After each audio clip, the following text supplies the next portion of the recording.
This is Expat Sandwich. I'm Marty Walker.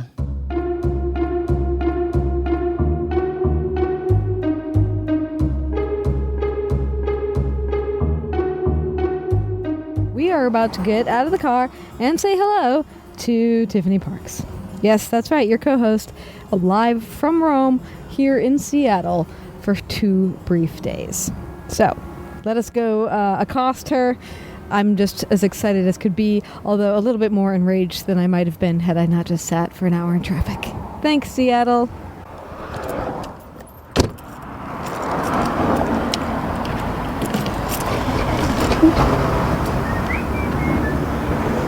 You thought I was never gonna get here.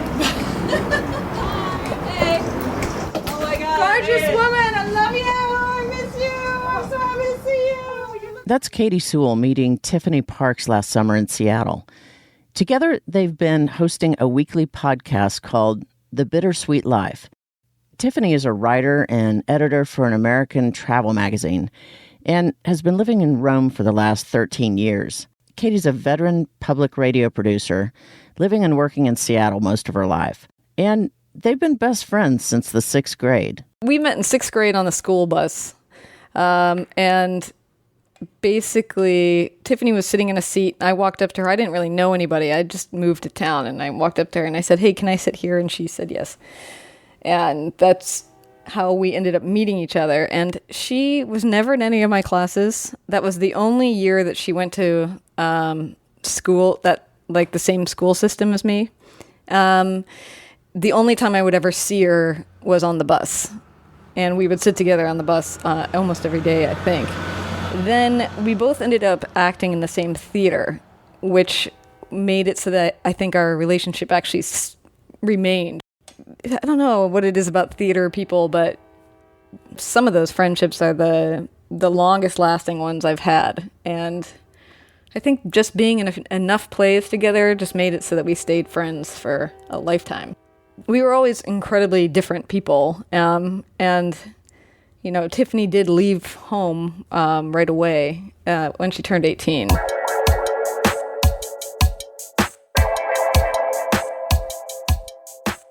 I went to the New England Conservatory of Music in Boston, where I studied classical singing. And I later went to the University of Montreal for graduate school. I had a feeling that I was going to end up in Italy even when I was a little girl. And I think that was partly because I found out that my grandmother was Italian, and not Italian born in Italy. She was, first generation immigrant, but or second generation, I should say. But I always, even though I was only a quarter Italian, I always identified with that part of my heritage. And I loved everything about the culture, the Italian culture, from the music to the food to the art. And I just really dreamed of living in Italy. And it became especially strong when I was in university. It was something that I just really longed for. And I hoped that I would someday be able to make it happen. And I finally did move about 2 years after I finished grad school. It's a funny story. When I went to Italy for the first time, I was 14 years old. I was with my mother and my sister. And we had really been spending a long time in France. My mother was very interested in France, and she had some friends there. So we spent about 3 weeks in France. And during this trip, we took a weekend to Florence. And I remember we took an overnight train, and in the morning, I was walking down the corridor of the train, and I bumped into somebody because the train was moving. And I said, "Scusi," as if it was the most natural thing in the world, as if I'd been living in Italy my whole life. Here I was 14 years old. And I remember, I have such a clear memory. I said to myself, I get to say "scusi" now because I'm in Italy now, because we had crossed the border, by that point, and I was in Italy. And it was just like I couldn't believe that I was actually there. And I went back almost every summer from the year I graduated high school until the year I graduated college. I went usually for music programs or to visit extended relatives. And I just loved it here. I just knew, especially the first time I came to Rome when I was 19, I just thought, this is where I'm supposed to be. I love just the visual beauty of Italy. Like everywhere you look, you're just looking at something beautiful. And I appreciate that. I love opera. I studied opera. I love particularly Italian opera. And so that was a big draw for me. I just liked the lifestyle. I liked the people. I liked the, sort of the family atmosphere of it. And Rome was just the most beautiful place I had ever been, the most beautiful buildings and the quaintness of it, the cobblestones and the history, just all, what's not to love? I mean, it was just one big combination of things.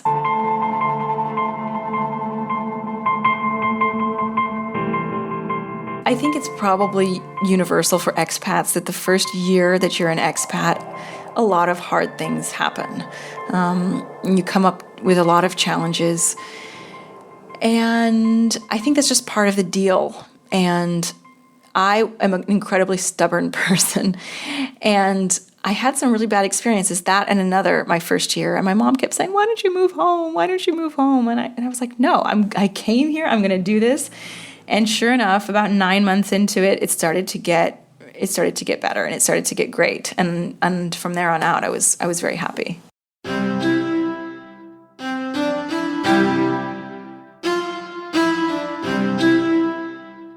The language came to me extremely easily. I took 1 year of Italian in college, and when I went there and did these short study breaks, I never did any really long-term studying in Italy. I didn't do a year abroad there. I just did maybe a month or two in the summer. First of all, I felt like Italian. I was just born to speak Italian. It was easy for me for some reason. And when I spoke it, I just felt like I must have spoken Italian in a previous life. That's how I felt. Katy's first trip to Rome was for a year with her husband, Derek, who was there on a fellowship. Here's a clip of Katy and Tiffany talking about the difficulty of learning a new language. I'm looking now at children and thinking, what makes you so smart? Why do you know this language? And I've voiced that to my husband, because I'm watching 4-year-olds going around blah, blah, blah, blah, blah. And he says to me, to their credit, they've had 4 years to work on this.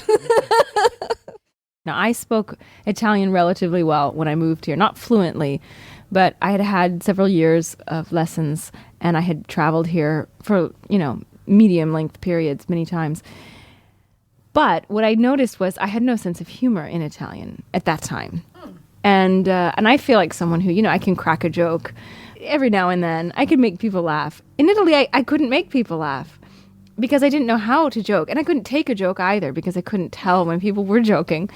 And what it does is it messes with your sense of identity. If you identify with being a smart person and all of a sudden you can't speak, it's hard, it's difficult. If you identify with being a funny person and all of a sudden you don't know how to make a joke, it can be very difficult. So I definitely understand.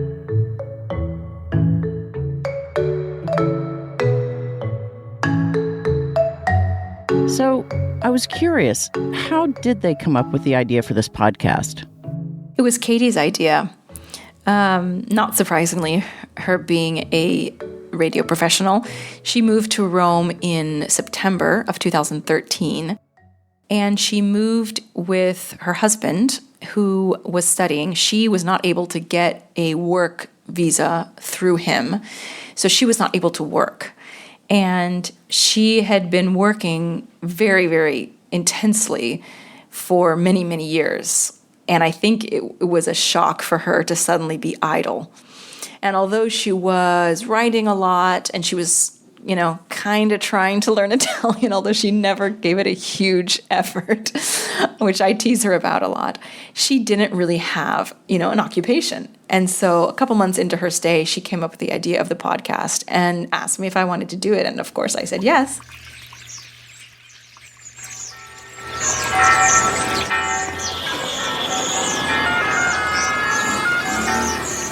Welcome to Rome. This is The Bittersweet Life with Katy Sewell and Tiffany Parks.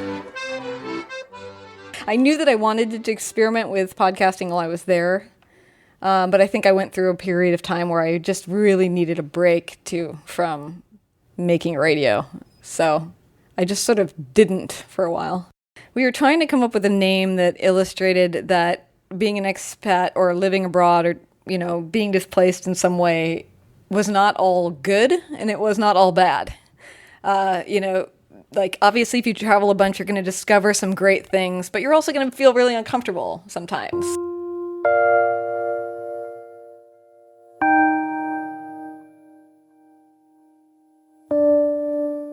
People always say about Rome that it's the dolce vita.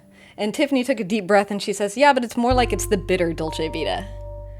And and then we're like, oh, like the bittersweet life. And we're like, that's really what it is, because it's good and it's bad.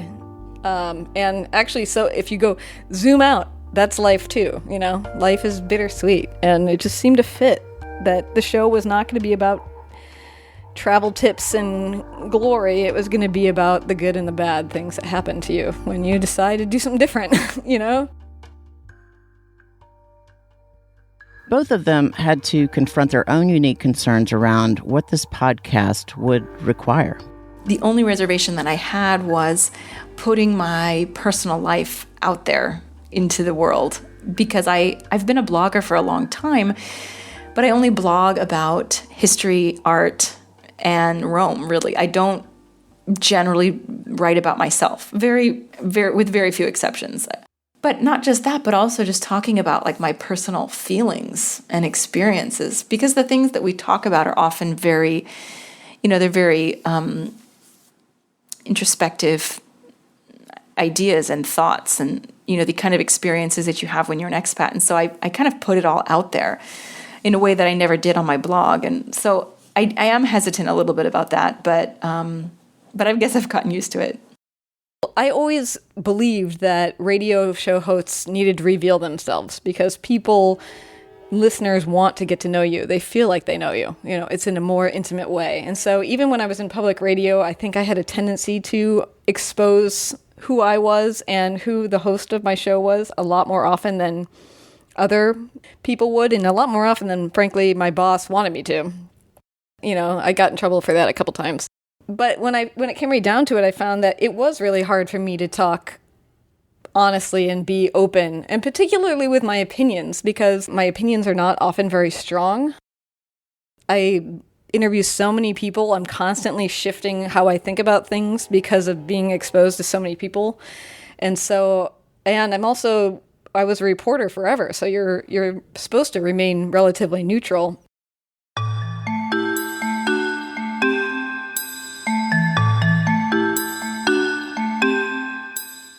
This next clip, which I've edited down for time, is a powerful illustration of them dealing with those challenges. It's the day after the 2016 presidential election. Katy's in Seattle, and Tiffany is in Rome. And what resulted was an exchange throughout the day of voice memos using WhatsApp and Katy recording material from radio and television and sending it to Tiffany. During this election, I saw so many reporters, people in the media, struggle to figure out how to talk about this and give Trump the level of respect that a presidential candidate would deserve, all the while thinking he was a terrifying threat to this country and what it is that we stand for, which is justice and respect for each other, and yet trying to talk about him like he's credible while he's tearing everybody down and acting like a crazy maniacal person. And so I also wonder what is going to happen to the media as a result of this. And one thing you said last night when this was all going down in a text message was you thought that Trump was going to go after freedom of the press. Now, I don't know how unilaterally he could do something like that. We do have checks and balances, but at the same point when you said that, it just gave me chills. Absolutely gave me chills. My boss called me today. He wasn't in the office, but he had been really worried about Trump for a long time, and I've been like, no, don't worry, it's not possible. And he, we talked on the phone, and he said, I just don't understand, in a country that was founded on freedom. And I said, yeah, but to the white, working class, middle America men mostly, freedom for them means the right to bear arms. That's what freedom is for them. And so, he's not taking away that freedom. So just like you, talking to your boss, it just felt like it was impossible. Even last night, when it was looking evident that it was going to be Donald Trump for president, we were still saying, I just can't even imagine it. Like, I can't imagine what it could possibly be like to have a reality television star who knows absolutely nothing about the inner workings of politics in charge. I mean, I feel like you do. I'm sure you feel worse than I do because you're living it. You're there. So it's got to be worse for you. I kind of feel like I have this buffer zone being over here, and I can ignore it if I want because, well, first of all, because I'm not on Facebook, so that helps. But I can really just sort of put myself in a bubble. And I kind of want to save some of this stuff for when we do our podcast because I have so much to say about this. But I feel, I'll give you the short version. I feel right now like I'm having a flashback to 9/11 because I was in Montreal on 9/11, and Montreal is not the most pro-U.S. city. And they don't really like us that much. And that morning, a couple of hours after the attacks, I went into school on the metro. And I was on the metro, and it seemed like nobody gave a shit. Everybody was just reading their newspapers and reading their books and looking around. And radio, come on. And I felt so alone. I felt like, here I am. Nobody gives a shit except me. And I kind of feel like that too right now. I mean, people do care, but not nearly as much as, as an American, obviously. And a lot of people are, really care, but most people are just kind of like, oh, like I walked into work and I was so upset. And one of my colleagues was like, what's wrong? And I was like, the election. She's like, oh, come on. Don't be upset about that. I thought like somebody died. And I realized like worse. Commenting on your buffer zone, there is some value to that because the reality of what's going on here is, I hugged a work colleague I have never hugged before. People are crying.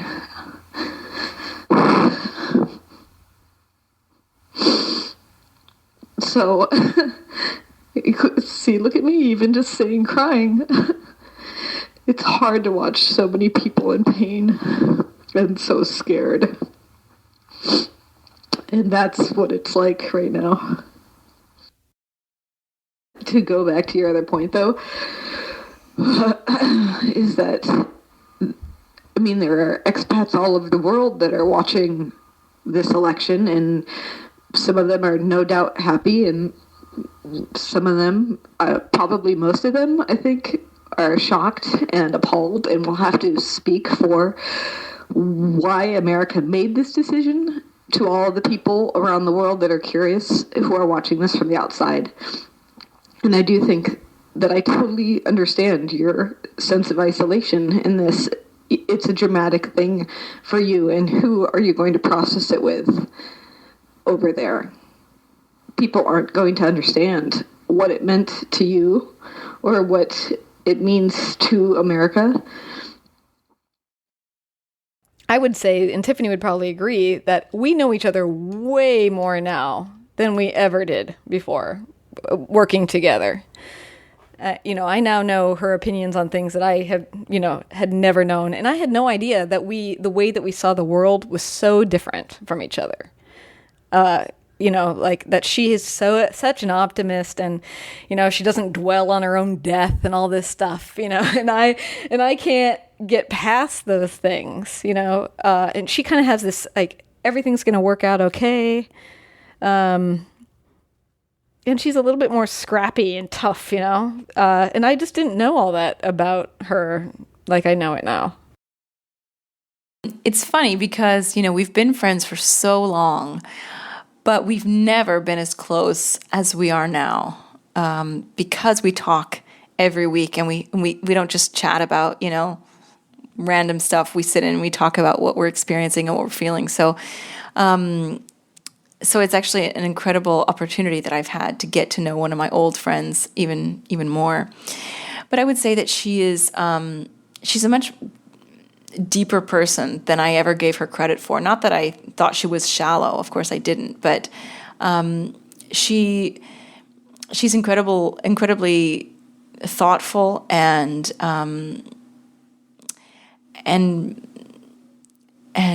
introspective and very moved by things that are happening in the world and things that are happening in her life, in the life of her friends, the life of her family. She's a very profound person and very sensitive, more so than I imagined.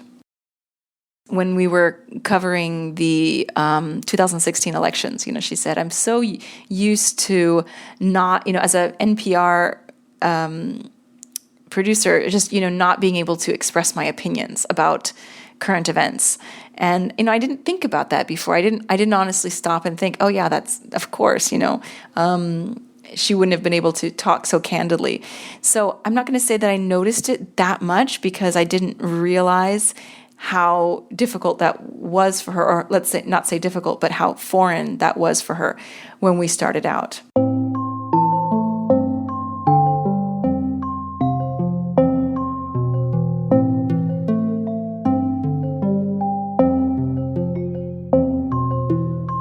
Tiffany, her biggest problem is that she's like in a vacuum, where she can be totally freaked out, but nobody else around her is freaked out,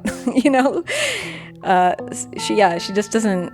We talk about that a little bit on the election podcast. I think the one that happened the day after is that here she is sitting on the subway feeling like the beginning of the end of the world has begun or whatever. And everybody around her is just normal, happy, having conversations. We always joke that Katy is the more emotional one, and I am not, which is not really the case. I think that I talked about this on a recent episode. I kind of hold it in when I'm out in public or doing anything that's public. But she's the one who sort of gets emotional on the podcast, and I don't. I also think that she is a more, at least until recently, she's always been a more cautious person. She's been, the kind of person who plays it safe a little bit more. And I've been more the quote unquote adventurer, which is actually another reason it's interesting that sort of our roles are slowly reversing in that regard.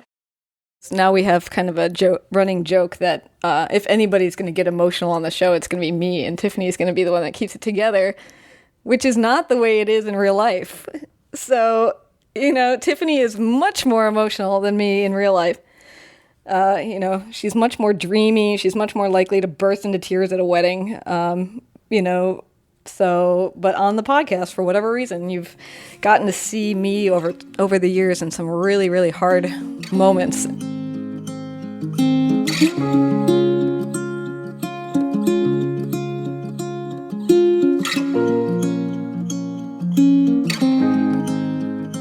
One of my favorite episodes, or should I say series of episodes within their podcast, Tiffany and Katy take us on a tour through Rome, each episode being focused on a particular sense of touch, taste, sight, smell, or sound.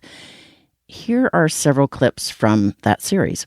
That was another sound. That was an ambulance, yes. That was that European ambulance sound that I longed for so much, and now I hear it more often than I'd like. Yeah, no kidding. That's one of the number one sounds. Just a word about the gypsies. I totally agree with you in the United States. But in Italy, it isn't like, I'm going to give them a quarter and they're going to have a quarter to do what they want with, to buy food, to buy alcohol if that's what they want. No, it's not like that. Here, all the money that gypsies or beggar people in general, regardless of their race, collect goes to a racket. They're not just on their own, sitting on the street and begging for money. They're part of a racket, and the money that they collect goes to petty mafia bosses. So I would really advise, when you're in Rome, don't give money to them, because it just goes to create more crime. This song is a really popular one. I hear it a lot. Do you know what it is? No, I don't know what it is, but it's one of those accordion songs that everybody seems to know, and that they play over and over and over again. You must recognize it, right? You don't recognize it? Not this one. Maybe it's my imagination, or maybe I've just been here too long. But I feel like this is the one song that all accordion players know. Well, that's one thing that's been interesting to me about living here, and then you get to know who the street performers are. Obviously, I realized that people have to come up with a routine, but I don't think I realized how permanent the routine is. Varied. There is a man who plays outside of my window probably 4, 5, 6, 7 times a day. A day? A day. I mean, during the height of tourist season, if the pizza place that I live above has their tables out, he'll stop by at least at lunch, if not twice at lunch. And then once dinner gets started, he'll come by a couple times. I love my grandparents. They both passed away now. But I kept thinking, why is their house coming to mind so much of the time while I'm here? And I realized that a lot of places in Rome have this similar smell. This smell that's a mixture of mold, old paper, dampness, cigarette smoke, and sometimes sort of a hint of laundry detergent. And I don't know if my grandmother would find that complimentary as to that's how I think of what her house smelled like. I do have to say I kind of roll my eyes when I look over menus in the States and I see pasta with mushrooms, chicken, sausage, peas, broccoli, and peppers. How many ingredients do you really need to make it good? That's a big difference between American cuisine and Italian cuisine. In Italy, you have very few things in a dish of pasta, but everything is good. All the ingredients are very fresh and seasonal, and so their flavors are very strong. And you don't need 20 different ingredients to make it good. In that sense, I think my tastes have shifted, and I prefer more simple foods that have fewer ingredients. Well, one of the things that I find so interesting about Rome, as I was walking the streets and seeing all these buildings, and the buildings are built upon each other. So you'll have something that's ancient, has a medieval building built onto it, which has something that was built in 1960 built onto the top of that. So it seems like the entire city is built upon all of the lives of the people who came ahead of you. And it is. We just celebrated this year Rome's 2,767th birthday. Hypothetically, that's what they guess it is. And so that's a lot of people that came before. And the offshoot of all that has been that I'm contemplating my own death more. Ouch. Not that I didn't before, because I've always been one of those people that contemplates my own death, like on a regular basis. But here it seems like it stands out to me because the stories are so here. Everything they built is still here. Not in its glory, but it's still here. It's still visual. Yeah. No, I mean, it's hard not to stand in front of a place that's 2,000 years old or older and not think about all the people who walked upon the same stones or looked up and saw it, or the very people who built it. So it makes you realize how short your own life is in comparison.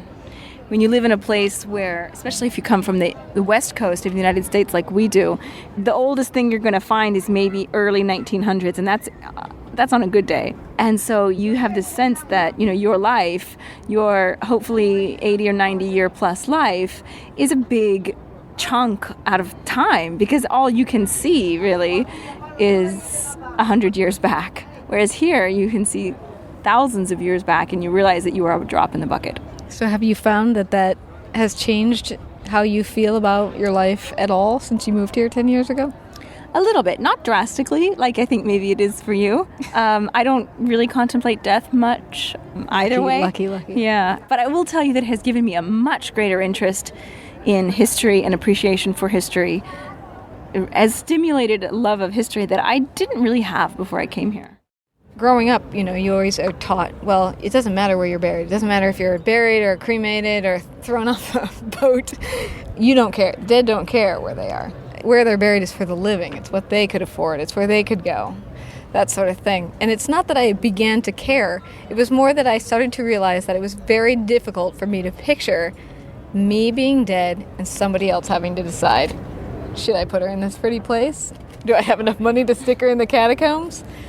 That's the hard part, I think, about dying in general is, and probably for all of these artists, half of what people do is them trying to make themselves immortal in some way, to contribute something that stays on this earth, the evidence that they were here. The likelihood that most of us will leave any evidence is pretty small.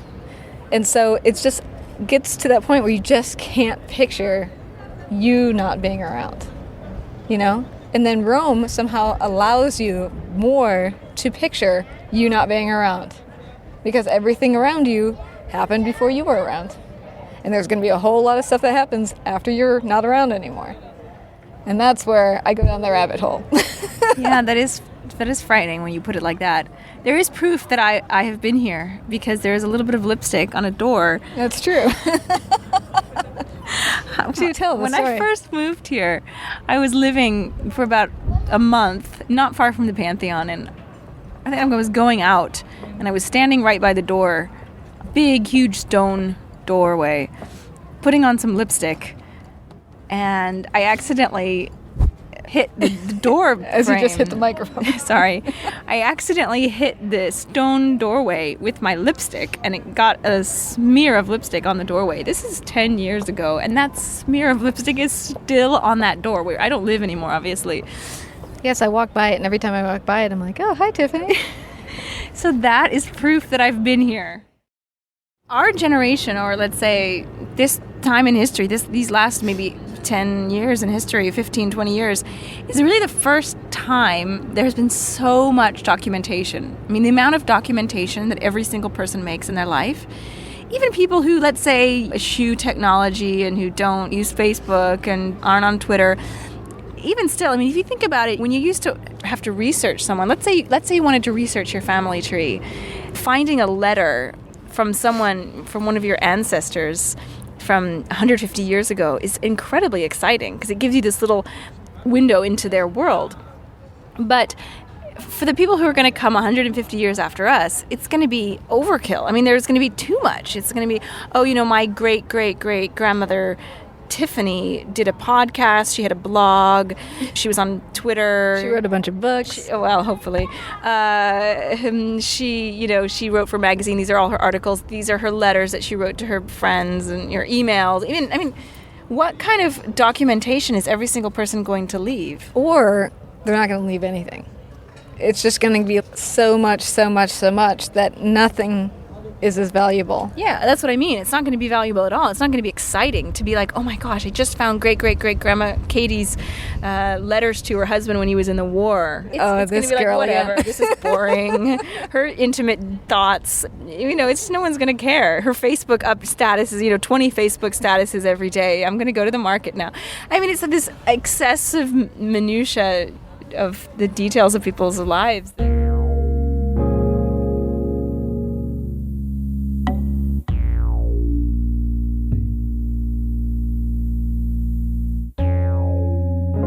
By now, you've probably figured out that the Bittersweet Life is by no means short on substance.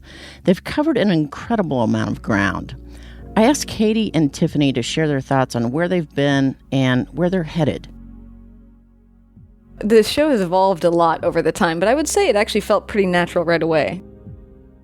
The interesting thing was I knew that I was really practiced in talking on the radio. And I knew that Tiffany had never done it before. And so when you experiment with something like that, you don't know, is she going to be any good? Is it going to work? Is it going to sound right? And Tiffany, right off the bat, had this very, she's got a very melodic voice that I think that comes from all this operatic training that she went through. She has kind of a conspiratorial tone a little bit, in the sense that the way that she talks sometimes makes you want to lean into her.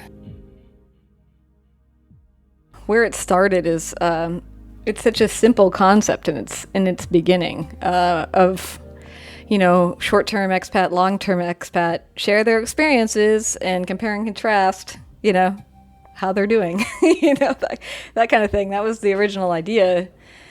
And then of course the show has to adapt. If it's going to last, it has to adapt over time, because I don't live overseas anymore. It's that it becomes about much larger themes about belonging and searching and what you want to get out of life.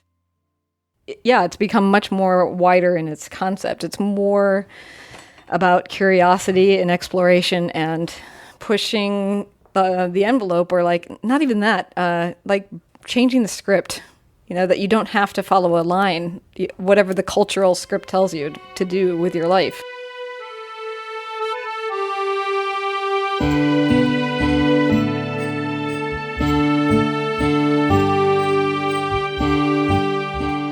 Katy really, I don't want to say she suffered, but she was definitely very affected by repatriating, and it was hard for her.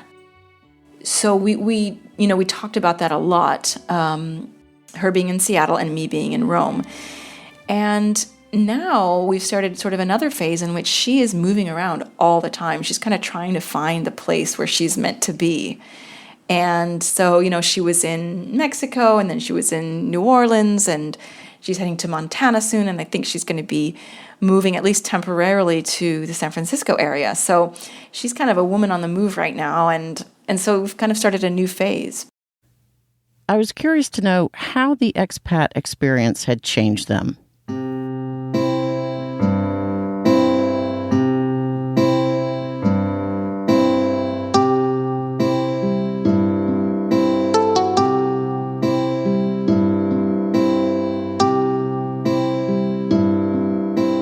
Definitely, I've become a little bit more tough, in the sense that I just don't let things faze me anymore. I don't get offended. I just feel like I'm a little more of a tough cookie than I used to be when I was in the States. I'm also possibly a little bit less polite. Which just goes with the territory of being here. I'm probably more likely, I'm probably more confrontational than I used to be. And I'm less trusting of people that I don't know. If somebody approaches me on the street, I'm automatically on my guard. Like, who is this person? I take a step back. Like, I grab my purse. I look at them up and down. Like, I just have this constant expectation that, anyone could do anything, and, to be careful. So I didn't have that when I was living in Seattle, for sure. I don't know. It's funny because in doing this show, I've become this, for many people, I'm like a bold example of what could be done or what they're dreaming about doing. Like, oh, look, Katy did that. She's still freelancing, or she's, living in New Orleans. She's just such an adventurer. And I think that I have to force myself to be that, So I think I stand for something with a lot of people that would not come naturally to me. So yeah, I think I'm just still super displaced. That's like the main way I've changed. Like, I thought life kind of had a script, and now I think that it doesn't. And once you throw that out, anything is possible, but that also is, it can be anxiety producing, there's almost too many open doors sometimes.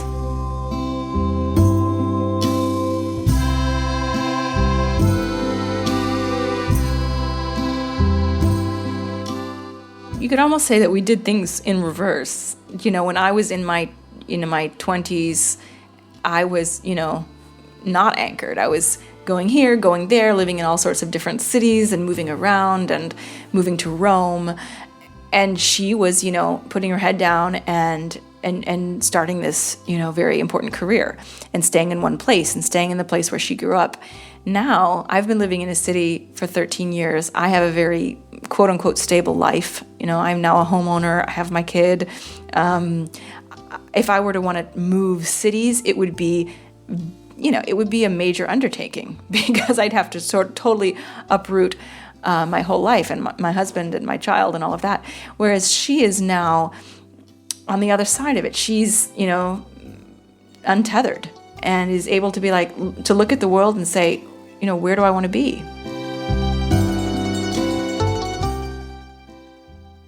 So what's next? Tiffany's first book deal with HarperCollins will hit the bookshelves on March 6, 2018. It's titled Midnight in the Piazza. The book is set in Rome in the present day, and it is about a adolescent girl who is American, who is an expat living in Rome, and she witnesses a crime against art, and no one believes her. The crime has been covered up, so no one believes that it has actually even happened.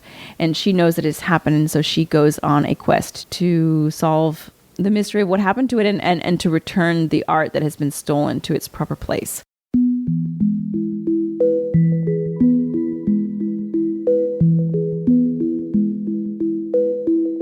And Katy, she's exploring her options on where and how she wants to continue her life in the United States. Sometimes I think I'm just looking for like what the next step of my career or artistic life is going to be. And then sometimes I'm think like maybe there is a spot where, you know, you just feel like you can be whoever you have become. You feel like you can be the more authentic you in that place. And that is the puzzling thing. One thing I keep encountering down here in New Orleans is people telling me that they didn't become the real them until they moved here, until they were here for a while. That this city somehow allowed them to be the person that they were actually supposed to be. I think that is like one of the unexpected dangers of moving abroad, even for a brief period of time, or even just moving to a different city that I wasn't expecting, which was that there is this risk of completely displacing yourself. Like you kind of had a normal, comfortable life, and then all of a sudden, you know, where is home? You know, you stay away long enough, you don't belong to either country anymore. So yeah, it's sort of that interesting, unexpected thing. And I didn't think that when I moved abroad that I would feel this untethered 4 years later. So yeah, there's a risk, but it's kind of like, is it worth it? I would argue yes, but I certainly suffer from more anxiety now than I did prior to going. So I don't know. It's a trade-off. It comes back to the bittersweetness of this particular lifestyle.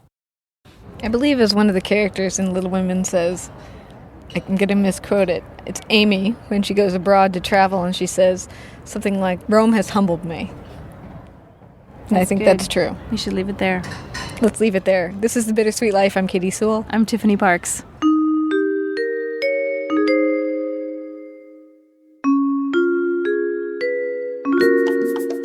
And you can find them at thebittersweetlife.net or however you find and play your podcasts.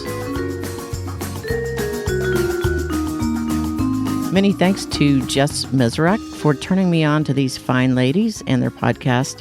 When you get a moment, I hope you'll check them out. If you haven't signed up for our email announcements, here's what you're missing out on. Not only do we let you know when new episodes have posted, I share the 5 books on my nightstand, either being read or with intent to read in the near future. I also share my top 5 most listened to podcasts, something that's always being updated as I tend to jump around quite a bit. You can sign up on our website at expatsandwich.com. And while you're there, check out our other episodes and show notes, as well as resources for moving abroad.